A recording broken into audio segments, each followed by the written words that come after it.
কাদা ছোড়াছুড়ি করা, নোংরামো বা তাকে রেখে আবার আর একজন এই জিনিসগুলো না করে ক্লিয়ারলি তাকে বলে দাও আমার তোমার সাথে আর চলা সম্ভব হচ্ছে না বা রিলেশনটা কন্টিনিউ করা সম্ভব হচ্ছে না, আমি ব্রেকআপ চাই, তুমি তোমার মতো এগোও লাইফে, আমি আমার মতো এগোবো। ব্যাস এটাই কোথাও গিয়ে ভালো, একটা দুজন মিলে সুন্দর করে বসে একটা ডিসিশন নাও, ব্যাস মিটে গেল।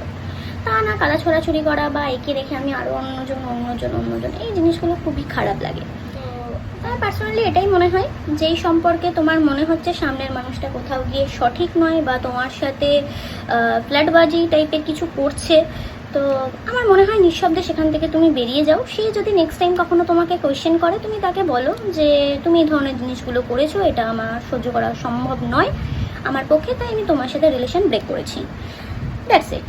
তো নোংরা কথা বলা বা সে যেটা আমার সাথে করেছে আমার লাইফে আমাকেও সেটা করতে হবে, আমিও দেখাই তার সাথে 5 জনের সাথে ঘুরে সে জেলাস ফিল হোক, এটা কোনো কথা নয়।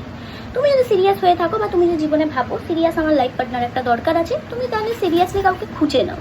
সে কি করছে সেটা তোমাকে করতে হবে তার জীবনের সাথে, এটা আমার মনে হয় খুব একটা বেশি দরকার নেই। তো যাই হোক, একান্ত আমার এটা পার্সোনালি মনে হয় তুমি নিঃশব্দে সেই সম্পর্কটা থেকে বেরিয়ে যাও। তো পার্সোনালি আমার এরকমই মতামত। তো তোমাদের কার কি মতামত আছে, এরকম সম্পর্কগুলোর থেকে বেরিয়ে আসা ভালো না থাকা ভালো, তো বা তার সাথে ফ্ল্যাট করা উচিত, তো সেটা আমাকে অবশ্যই জানিও।